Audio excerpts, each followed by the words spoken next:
Hello, welcome back to the Insightful Bates podcast. We are so excited today because we have Margo here with us. How are you doing, Margo? Pretty good, can't complain. How are you? Good, thank you. How are you, Maria? I am good. I am good. Super happy to have Margo here with us because we're about to talk mucho of, a lot of, I guess, a lot of chisme. And I'm so ready because I have the book here. I don't know if any of you have it. Yeah, If you I guys have it here. are watching this episode, you can watch it on YouTube. You can watch our beautiful faces. You can meet Margo. And so we've been, we want to talk about this book and we also want to talk a little bit about you, Margo. But yes, we're doing great, guys. Let's get this started. Margo, can you tell our audience a little bit about who you are and what you do? Oh, well, I am a woman, a mother, a writer, a good friend, passable sister, and an awesome daughter. Oh, yes. I'm sure. I know I'm the. Well, I can't. I shouldn't talk about that anyway. Uh, well, I know I'm my dad's favorite, so I'm just. Oh, Ooh, okay. Oh, yes, it was confirmed over video. So ooh. that was, Wow. yeah, that's the reaction that was on the other side of the camera, like, ooh. Ooh. You heard it first at Insightful Babes Podcast. I'm not. It was kind of funny, to me at least. I didn't take it. I already. You kind of know who likes who and who doesn't. Your Mhm. parents love you, sort of, or maybe, or a lot, and I got the confirmation. I don't think that's going to make a difference ultimately, say like in the will, but But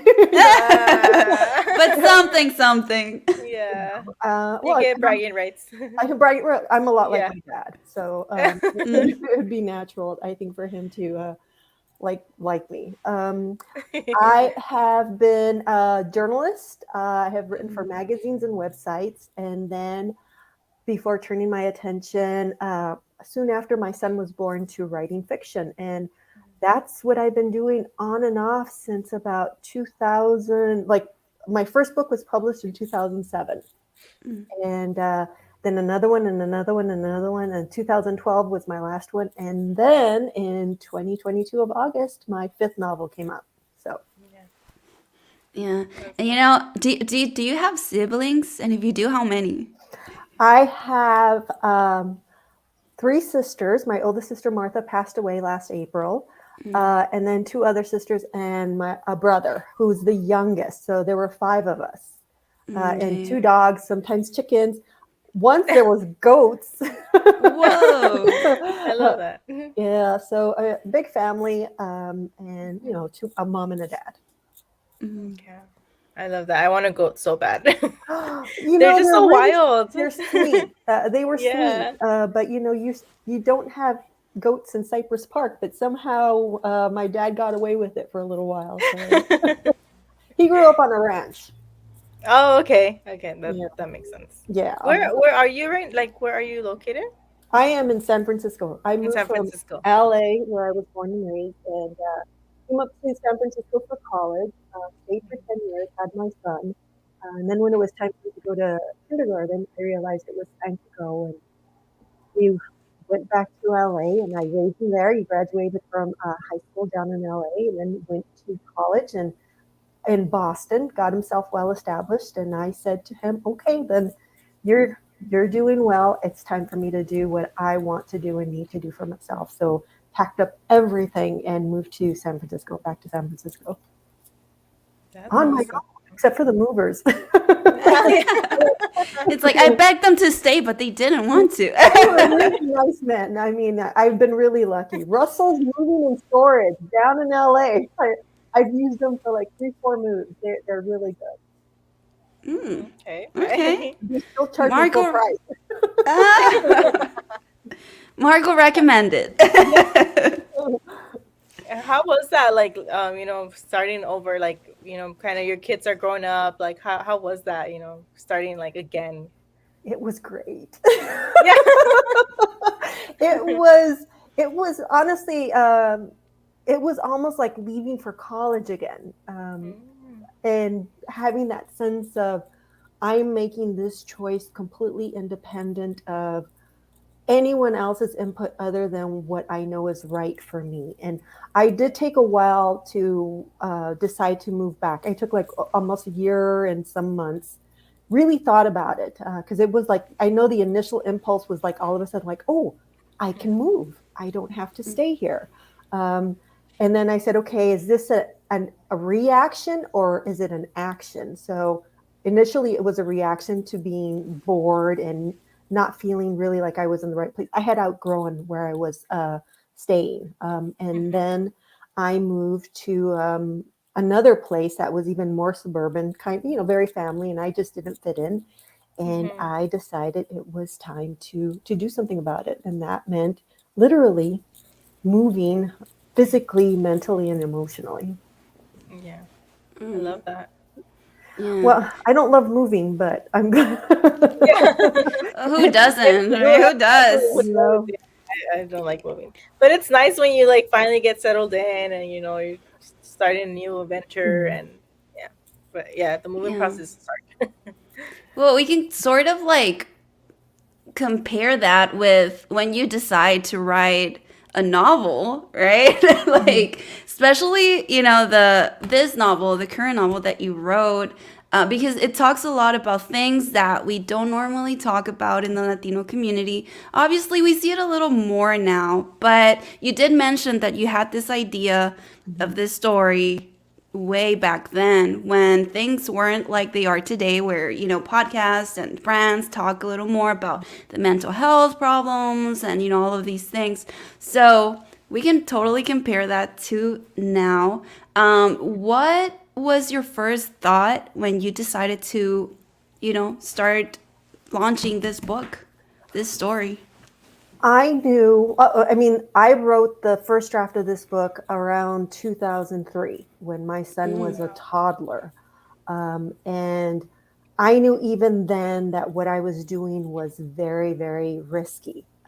It wasn't, I have a commercial voice and I write for the reader, right? And I don't take for granted the importance of telling a story in a way that's engaging to the reader and not necessarily just for my benefit. Um, so when I was writing this, the whole Latina lit thing was chica lit, as I think is what they were trying to call it. So they were trying to find chick lit with Latina characters.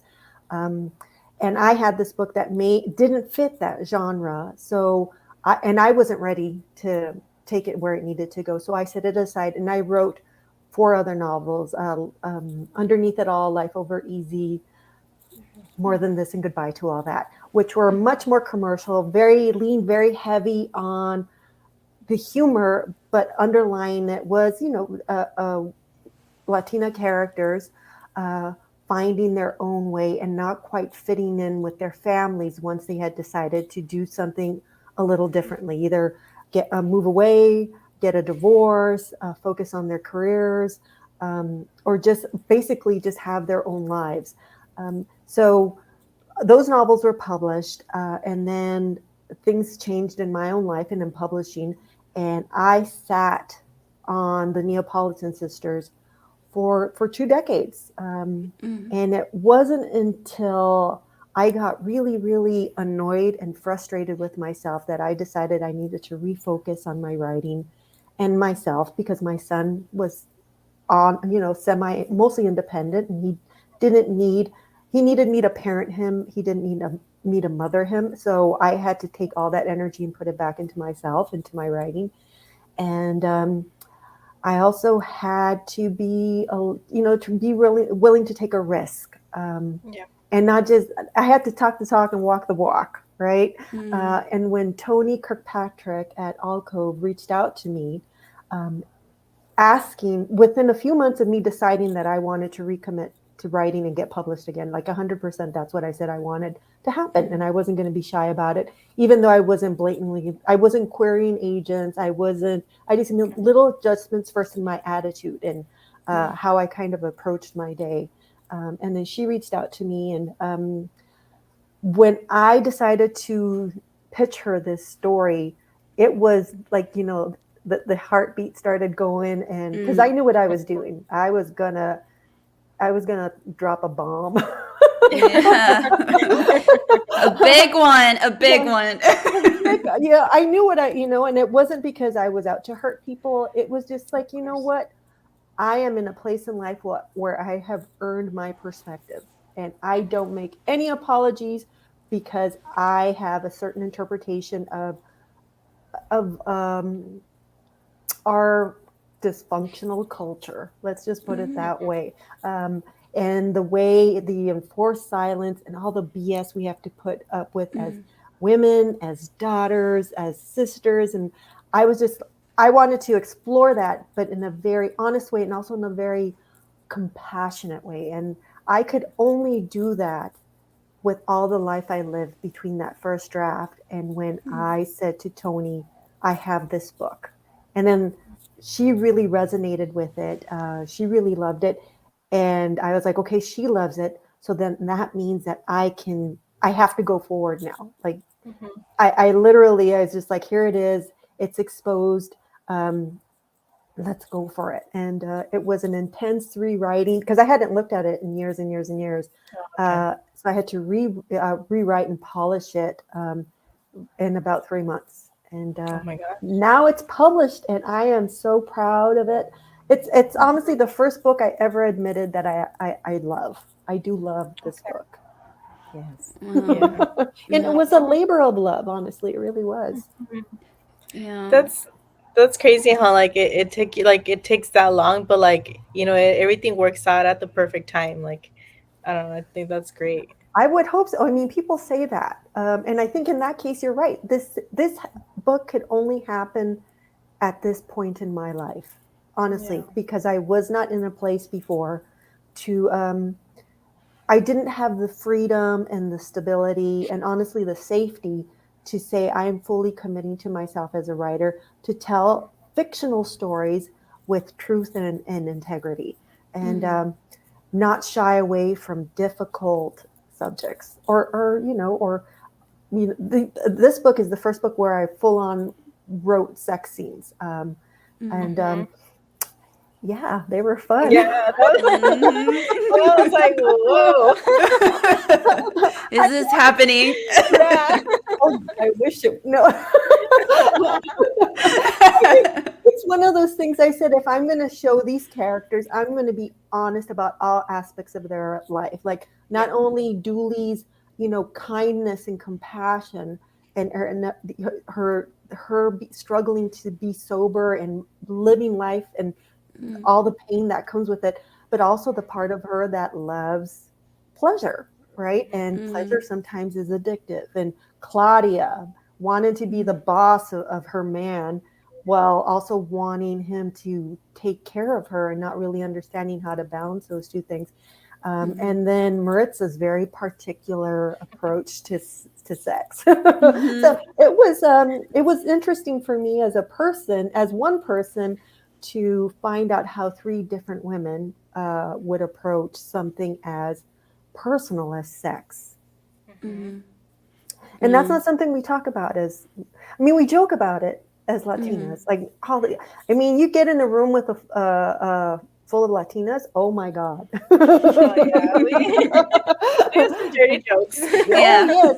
See, they're jokes. It's never like, is he worth it? Mhm. uh, Yeah. does he know what he's doing? We'll joke Mhm. about it, but we won't talk about it. And if you have problems in the bedroom, um, they Mhm. stay in the bedroom. Then Yeah. of course you just get the reputation of being somebody that's always in a bad mood. I know. Mhm. Yeah. That's Yeah. hilarious. But I love all of this because this is like a start, you know? You're speaking up about Mhm. true things that we do need to speak up about and not be ashamed to talk about, you Well, know? It's you're right, go and ahead. that's the funny thing because the stereotype is that Latinas are Mm.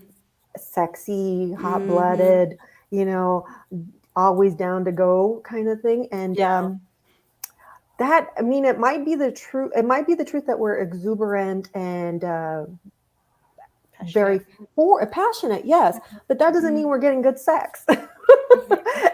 it doesn't mean it at all. And Yeah. that's where the reality and the stereotype just don't fit. And then we're left as women trying to figure out, how do we not demand what we're entitled to, but get what we want and need. And it's hard to do that, because then you don't want to say, well, somebody's going to say you're just being a stereotypical Latina. And that's one of the criticism that the book has gotten from certain readers who are uncomfortable with women characters who are Latina um, enjoying sex, which I think says more about them than about me as a writer, because my Yeah, characters are fictional. that's Yep. true. But I also feel like that like that's good that you decided to write something like that, because I feel like you somehow can relate to at least one of the characters. Mhm. Like somehow like you relate to. I mean, even sometimes all three. Like you have a little bit of all three, and it's Yeah. like Yeah. it's nice to feel like, okay, you know what? There's, even if it is a fictional character, it's nice to feel like, you know what, there is, if she could feel this way, then like I don't feel like I'm feeling this way only by myself, or so it's good like to bring light to that. I think that's why it was important for me for it to be three sisters, and for each of them to honestly be the main character, Yeah. and for them to have their own voice, their own perspective that was rooted in the fact that they are sisters and they have that bond, even though they may not be as close for various reasons, or to various degrees, they still have that strong bond of sisters that will never go away. And there had been times where it was challenged, right? Like Maritza is a challenging character on, I think, on a daily basis. She's a challenging sister. Julie definitely made it hard, made people work for to love her, because she was just difficult, because she was in active addiction. uh, and Claudia, I think, she tries to outmaneuver people so they don't. I have one friend, and we were talking once, and I asked her, well, does anyone ever ask you how you're doing? And she kind of stopped for a moment and thought about it. And then I think everyone knows someone like that they're so busy taking care of other people that they don't get asked, or we don't get asked, how are you doing? And I remember, and that happened to me once, where somebody asked me, like, how are you? And I literally stood there for like a full like 20 seconds, and I said to him, I don't know what you mean by that question. Mm. Oh wow. Yeah. But that was just a certain phase in life. And at this point, I've gotten a lot more comfortable with being a lot more honest, not only with myself, but with others. And I think the Neapolitan Sisters, even though it is a fictional novel with fictional characters, I tried, like my sister Martha said to me, to make it as true as possible. It's Oh. beautiful. Thank Wh- you. My Where sister was beautiful. oh, where would you say that you, like, from where did you gain that courage to decide to finally write this novel? I had to live a lot of life. I had to realize that, um, my parents raised me to be a decent person. And being a decent person doesn't always mean being a good daughter or a good wife. It means being a good woman and a good friend, and a good human being. And I decided to be those things, as well as a good mother and a good parent. Um, and really not apologize for what I was doing, because I wasn't writing this book as a vendetta or to expose anyone. I wrote it because it was time for me as a writer and as a woman to say, I am prepared to do this. I am capable of doing this. This is a story worth telling, for a lot of reasons. And I am going to have to be brave, because it was very scary. It honestly was. Like, there were moments like, what have I done? Like, Yeah. this is going to blow up in my face. Yeah, that's And scary. degrees, it has. It honestly has caused issues, but I am proud of what I've done. I'm proud of the book. I'm going to do it again with the next book. And I know, while my family isn't necessarily comfortable with what I do and write about, um, they understand that I made a choice to live my life a certain way and do what I could with my time during this life. And I don't make apologies for it, but I won't write a memoir. I'll tell them that.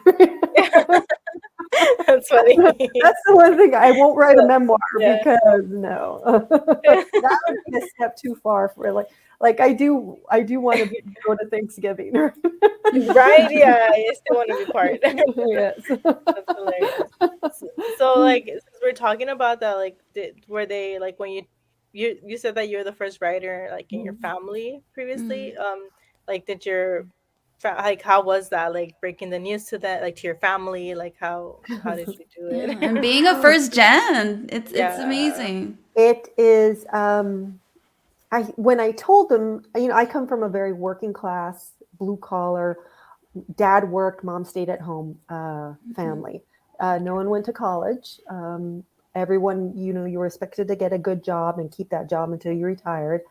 And when I realized that I could take my love for information and my knack for writing, and that was a legit job working for like a newspaper, and newspapers were unionized. I said, that's what I'm going to do. That's, like, look, mom, look, dad, this is a real job. And I'm just sneaking in that I actually really want to do this, that this is where I enjoy it and I get pleasure out of it.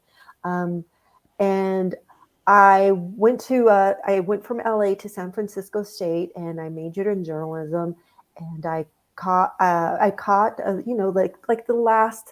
the tailwind of the first .com boom, and I was writing for websites, and I was going from job to job to job because something would open up and they'd offer me more money, and I was earning enough money to pay my rent, to pay my student loans, to go out to dinner and not have to worry. And it was and I had health insurance and massages on Friday. Ooh. It was nice. And I remember I went to visit my parents, and my dad called me out onto the porch, and he said, come here. We need to talk about what you're doing. And I said to him, listen, Dad, they are paying me money to do this, and I am not going to turn down an opportunity because because I should stay faithful to a company. I'm not married to a company. I'm looking to gain experience. I'm looking to get the most out of what I can out of what I'm doing. And then he said, okay. And that was it. That Oh, was, okay. well, what else was he going to say? He could, Yeah. he's like, are you going to pay me, Dad? To Yeah. write Yeah. on the porch? No. So leave me alone. Honestly. I think it took that kind of being I didn't know what was going to happen. I didn't know how stable it was going to be, but I knew I was doing the right thing by not staying put in one job that necessarily wasn't I could see the company wasn't going to go anywhere, or I wasn't interested, or was a better opportunity. I think as when you're raised in a Latino family, loyalty is very, very important, and loyalty to your family, loyalty to your friends, loyalty to your job. And it it's hard for a like my dad, who came over and was undocumented at first and took really hard jobs and then built a life, to see his daughter kind of act like we've been here forever. you Yeah. know so it took a while for everyone to get used to it, but since that first job, I took a way different path than my family, and I stopped trying to explain myself to them a long time ago, because so now that they don't necessarily they're not this book in particular made them uncomfortable, but I at my age and what I've been through, I'm okay with it. I'm okay with being uncomfortable. I think that means you're living an honest life. Yeah. Not maybe not fun, but honest. I know. Yeah. Yeah. I think there comes a time like where you just have to be like unapologetic about what you do. You just Right. kind of It's have not to.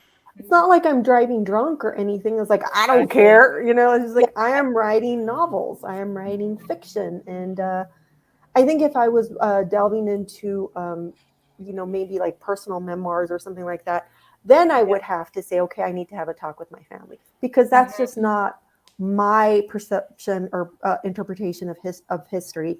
It's also their privacy and their memory. So Yeah. that's why, I mean, and plus my life is private, and Mhm. I would like to think it's interesting, but I prefer fiction. Honestly, I really do prefer fiction.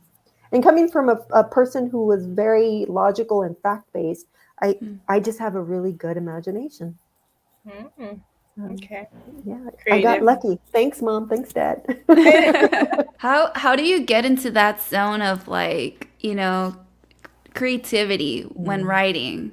What is something that you always do? Procrastinate. I think that's a big part of the process. It's almost like you're thinking about, I'm constantly thinking, constantly, to the point where sometimes I want to just shut up. Um, and Same. for me, ideas sometimes come all of a sudden and complete. That doesn't mean it's the whole book, but there's all of a sudden there's something that resonates with me. Um, so what I like to do, since I was trained as a journalist, I logically break down the story, and then I break it down even further into chapters, and I work off of that blueprint, and that's how I start writing. And I think to get started writing, right now it's been really hard because I'm still this book. Usually by this time things go quiet for an author. Like 6 months after a book comes out. But this book, thankfully, is just gaining more and more momentum, um, and uh, and that's because Nicole Blanco has worked really, really hard, and she's a fellow Latina, super ambitious, really compassionate woman. She's held my hand for a lot of this. And me deciding not to get in my own way. So I am fully behind taking the Neapolitan Sisters as far as possible. And then I will do the thing where I will have to carve out some hours to just be disconnected and start Mhm. writing again. Because that second book, I literally am waking up in the middle of the night, writing in my sleep, or riding on my way between here in the supermarket or here or Mhm. to meet friends. So that to me is a sign that it's time to just to sit down and get to work. And like with any job, you have to be disciplined, and you have to have goals, and you have to hold yourself accountable. So it's Right. not that glamorous. Yeah. This is. It's not. That's awesome though. That's awesome because that's like your passion though. So for you it's like it's not working. Like you're just doing what you love to do. I really do enjoy it, honestly, Mhm. and how wonderful it is to be able to admit that. I really That's do awesome. enjoy my own imagination. I Mhm. enjoy being able to do what I'm able to do, to have conversations with people who don't exist, to live lives that I have no idea how they really do play out in reality. Um, and then to be able to finish a novel, set it aside, and then go back into it and be objective as possible, and almost like it's not like I wrote it, and say, okay, is this serving the story? Is this, you know, will the reader enjoy this and resonate with this, or am I was I writing for myself? So there comes a point where I do take myself out of it and really just focus on wanting to do the best job possible. And it isn't about me making myself feel good as a writer. It's me wanting, like my dad taught me, do a good job. Mhm. I Wow. love that. Mm. Yeah. How like would you say that back then Margo, young Margo, did she set any boundaries with her family, or she just kind of like lived life and then found out that she was setting boundaries? I think what happened was I knew I was doing something different. Uh, I knew they didn't understand. It was so out of the realm of what th- their lives have gone, right? Um, that I was trying to at first include my family in and then realize that I was in this all on my own. And the people who did understand what I was doing were other writers or my editor, Sulai, or my friend Reina Grande, who understood how odd this is, how, how really just like it's not a daily occurrence that you write a novel and then get it published. Um, so what I did with my family, and I think this is might be common for Latinos, I just stopped talking about my books. I just stopped talking about it. I stopped demanding attention. I stopped demanding them to acknowledge what I was doing. And I just played it down. And also, I was married to somebody who was deeply insecure and was threatened by what I could do, but loved to talk about it at cocktail parties. Um, so, Oh. oh, one of, yeah. Yeah. So I just decided I'll just write my books and then I'll wait. And what happened was that I think for my last book, Goodbye to All That, it got two good reviews, really good reviews. It was a really good book, and it came out, and nothing. You know, my family didn't acknowledge it. The person who I was married to at the time didn't acknowledge it, and but I threw myself into the work of promoting it, and then after that, I just went quiet for a long time, and then I got divorced. Mm.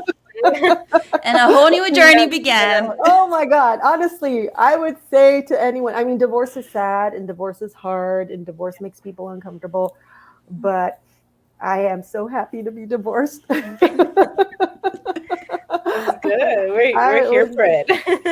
talk about another thing that Latinos are, you're not supposed to be happy about being divorced, but let me Mhm. tell you, yes. Yeah. Yeah, like I mean, it's just like that, like how were brought up, like no, you can't get divorced, like que va a decir la gente, what's family gonna say, and like but then you're over here like caring about what people think, and you're like struggling with your own life, Suffering Oh, and yeah, oh. suffering because you don't oh, want people to talk about you.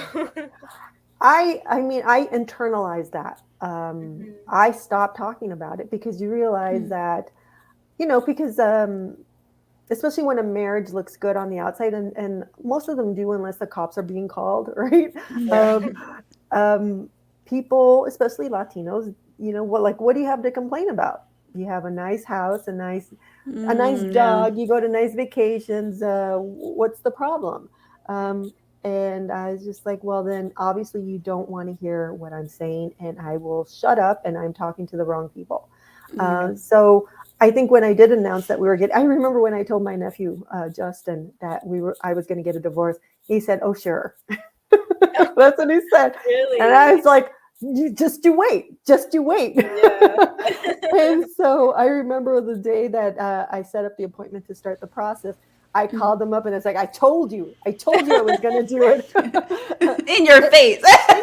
Here's my divorce. It's all your fault because if you could have. You pushed me. But it was really interesting because I think the divorce also served as a point of alienation from, Mm. because then people are like, well, what do we do with you? You're divorced now. And we really liked your husband.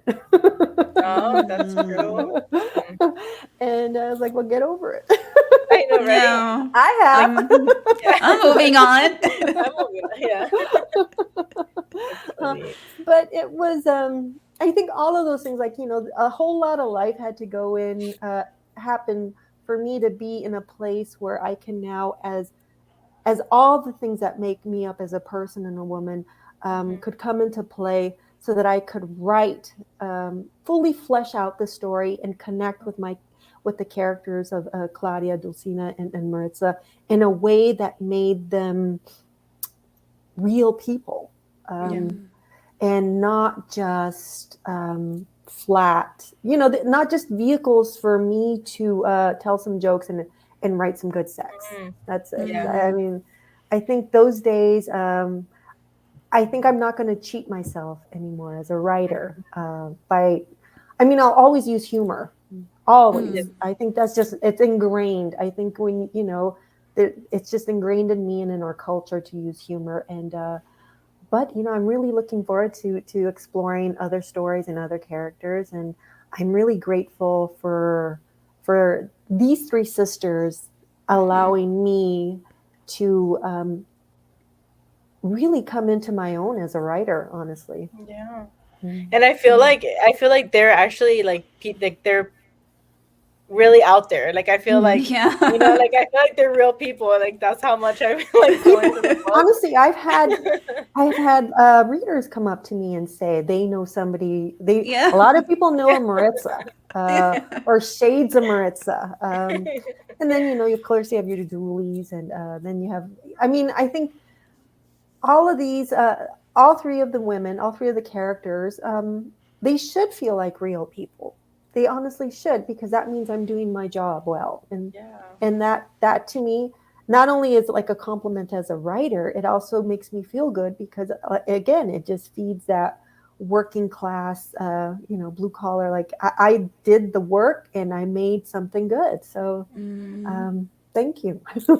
No, yeah, and I was just last time we talked, I mentioned this, and I'm putting it out there. We hope that this book becomes a show, Yes. like a Oh TV my show. gosh. Yes. It'd be so great. Representation matters. Anybody out there who's listening to Yeah. us, it'd I be think so so. great. It does. I mean, as somebody who consumes a lot of media, because I read a lot, and I also, I'll watch certain TV shows. You Mhm. do start to notice it's the same thing again and again and again and Oh again. yes. And Yeah. even when it comes to how Latinos are portrayed, there still is the same. It's the same thing again and again and again. And when I was writing this book, I think family dysfunction is universal. I Yeah. Oh, it think is. having a sibling or a parent with addiction issues is very prevalent across the board. I think having a difficult sister that you love a lot but you don't necessarily like, or a sibling, um, I mean, I think everyone has, or or a cousin you don't like, and then having a hyper competent other family member. So I think these are for me real people, not necessarily just Latinas. Mhm. But them being Latina is very important, because it also, at myself as somebody who considers myself a woman and a person who is also Latina, sometimes I know I'm approaching the world in a very different way than somebody else who say is white or black or Asian. Um, and we don't really get to see that in movies. It's treated in a way that's matter of fact, Yeah. uh, that it's not mystical or magical or like super funny, jokey, but just like a matter of fact, this is a woman who lives at home with her parents, Yeah. and how do this is her, who she is and how she is, and this is the neighborhood she lives in. I don't think we get to see that. It always has to be very I haven't seen it done in a way that makes me feel like, oh, I'm just watching a show. It's like, no, you're obviously watching a show that that's ticking the boxes, or because I Yeah. think, and that's the only way it's getting done, because the same people are doing the same work. Mhm. I agree. So Yeah. Yeah. I'm sure I pissed somebody off, but I don't care. But I mean, sometimes you have to, right? Like you have to get the attention somehow. Like, Well, I mean, and yeah. that's why I Mhm. fully acknowledge and own up to being a commercial writer. Yeah. I am not a literary writer. There is very little chance that this book will be read in colleges as part of a curriculum. Mhm. Um, I write to please the reader. I write to tell a compelling story. I am a commercial writer, um, Mhm. and I have no problem with it. Because that's my style of writing, and that's the way I can express myself. And I mean, when I do read very literary books, that's a whole other talent set and a whole other way of thinking. It's almost like being able to play different instruments. Yeah. And so maybe I'm playing a very small Casio keyboard, right? And somebody else, like Reina, is a whole orchestra. Um, I think there is room for all of us, and I think it's time that we start. making some noise Mm-hmm. about wanting to be, and that means not only making noise to get it, but also to support it.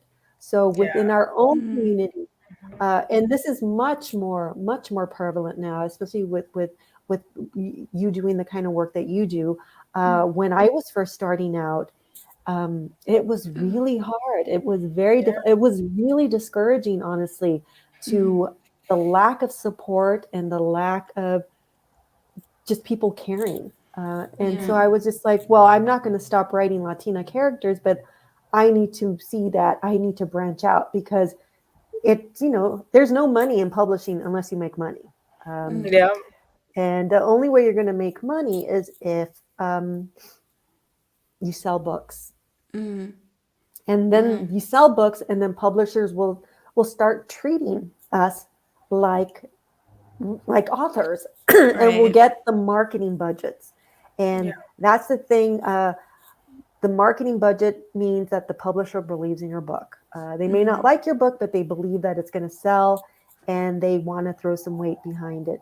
Um, and in my experience, with my first four, I did most of the work on my own, and then with this one, I've been working with Nicole, and Mm-hmm. between the both of us, I say that she is the engine that pulls my whiny caboose. um, and it's really gratifying because it's not only because the book is getting noticed, and I get to talk about it and I get to connect with readers.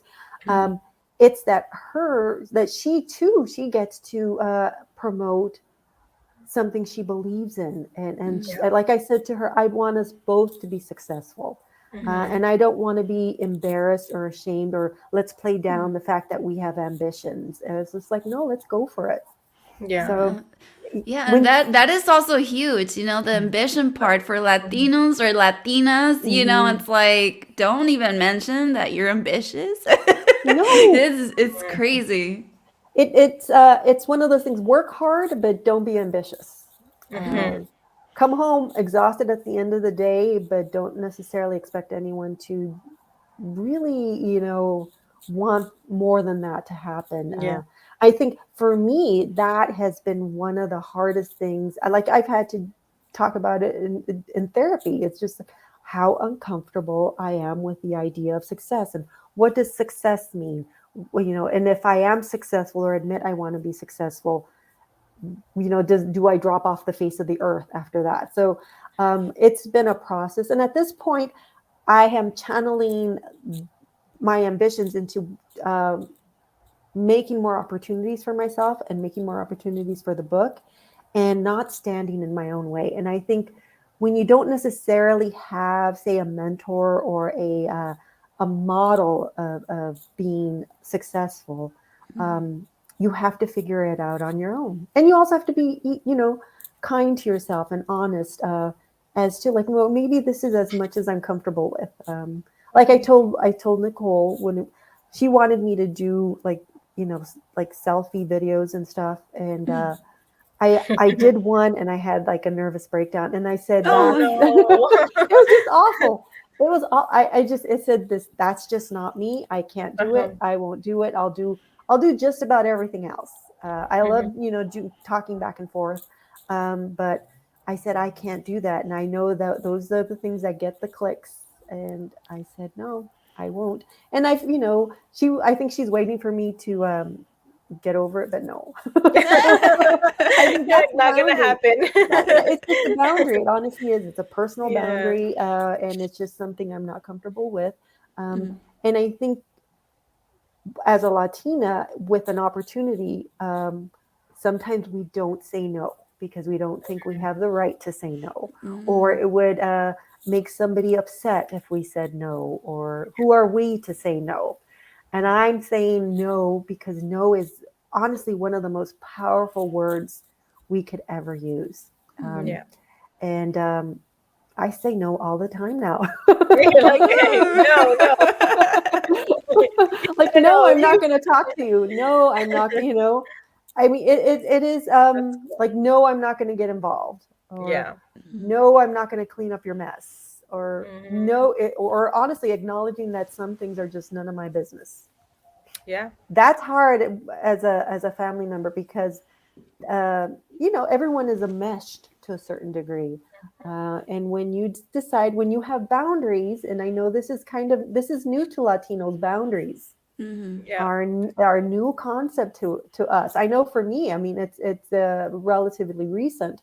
Um, and that's why when my boundaries have been crossed, now that I'm much more aware of them, it's almost shocking because you now see how that works. You know, how something that maybe we as younger, like as a younger woman, I would have allowed to happen or I would have tried to compensate for. Uh, Yeah. Now I'm like, no, no. And like, that doesn't make me a bitch. That means you're a creep and you need to back off. Yeah. Yeah. Like that's a complete sentence, right? Like no. Nope. It's a yeah. It is. And It's super clear. it is super clear. And you literally, when I found, like, when you say no, that's all you say. And then you Yes. just disengage. And the person that wants to keep you talking is somebody you need to stop talking to. And that is, for us, it's hard because I think we're used to accommodating people. Mm-hmm. We're raised to accommodate. There's a lot of personality in a Latino family, a lot of noise, um, and somebody has to be the one that corrals everyone. So Yeah. when you start saying no, um, people look at you funny, but Mm-hmm. it's okay.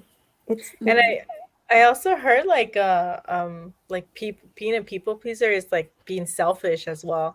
And I never like thought about it in that way because I'm like, no, you want to please people, you want to keep people happy, so that's not selfish. You want to make people happy, but then at the end of the day, it's like you want to make people happy because you don't want them to be mad at you or see you a mm, certain way.